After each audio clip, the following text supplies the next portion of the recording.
বন্ধুরা অনেক দিন পর একটা ভিডিও নিয়ে চলে এলাম। মাঝখানে কতদিন ভিডিও দেওয়া হয়নি।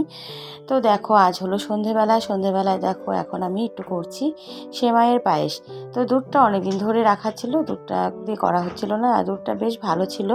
তো দুধটাকে আমি অনেকক্ষণ ধরে গাঢ় করে জাল করছি। আর এদিকে দেখো এই যে সেমাইটা, এই প্রভুজির এই সেমাইটা খেতে খুব টেস্টি হয়। তোমরা যারা খেয়েছো তারা জানো।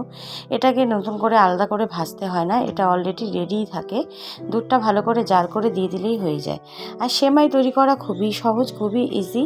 এটাতে তেমন কিছু লাগে না, একটু কাজু কিশমিশ থাকলে ভালো হয়, কিন্তু আজকে আমার ঘরে ছিল না। তো যেহেতু ইচ্ছে হলো সেজন্য ভাবলাম কিছু ছাড়াই করি।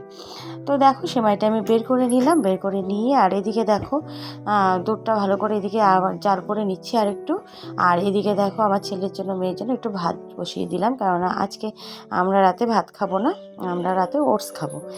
আর এদিকে দেখো আমার গ্যাস ওভেনটা তোমরা দেখতে পাচ্ছ, ওভেনটার খুবই খারাপ অবস্থা হয়ে গেছে। ওভেনটা অনেক বছর হয়ে গেল, ওভেনটা প্রায় 12-13 বছর হয়ে গেছে এই ওভেনটা আমি ব্যবহার করছি।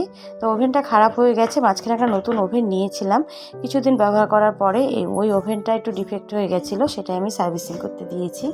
তো সেটাই আর লাগানো হচ্ছে না, যেহেতু এটা দিয়ে চলে যাচ্ছে আর লাগানো হচ্ছে না, কিন্তু আর হবে না, এটাকে এখন দেখি কালকে এটাকে সেট করতে হবে। তো আজকে রাতে সেরকম কিছু আর করব না, দুপুরবেলা যা রান্না করেছিলাম সেগুলো কিছুই নেই। তো রাত্রেবেলা যেহেতু আমরা ওটস খাবো আর ভারী কিছু রান্না করব না, আর যতটুকু দরকার ততটুকুই করব। আর এদিকে দেখো সেমাইটা আমার তৈরি হয়ে গেছে, আমি প্লেটে উঠিয়ে নিলাম। দেখো কিন্তু কত সুন্দর হয়েছে, আর একদম গাঢ় হয়েছে, দুধটা খুব ভালো ছিল। তো তারপরে দেখো এদিকে আমি মেয়ের জন্য একটু আলু ভাজা করছি, মেয়েকে রাত্রেবেলা আলু ভাজা আর ডিমের অমলেট দিয়ে খাওয়াবো। আর এদিকে আমাদের জন্য একটু ভেন্ডি ভাজা কেটে নিয়েছি পেঁয়াজ দিয়ে। যারা তোমরা ভেন্ডি ভাজা খেয়েছো পেঁয়াজ দিয়ে তারা জানো খুবই টেস্ট হয় এই ভেন্ডি ভাজাটা। তো সব কিছু করে নিই, দেখো রাতের খাবার আমাদের দুজনের দুটো থালায় বেরিয়ে নিয়েছি, দুজনের জন্য। ওটসটা ঠান্ডা হতে একটু সময় লাগে, সেজন্য একটু ছড়ানো থালায় নিয়েছি।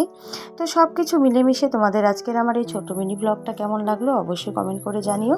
ভালো লাগলে লাইক, কমেন্ট, একটা শেয়ার, একটা সাবস্ক্রাইব করো।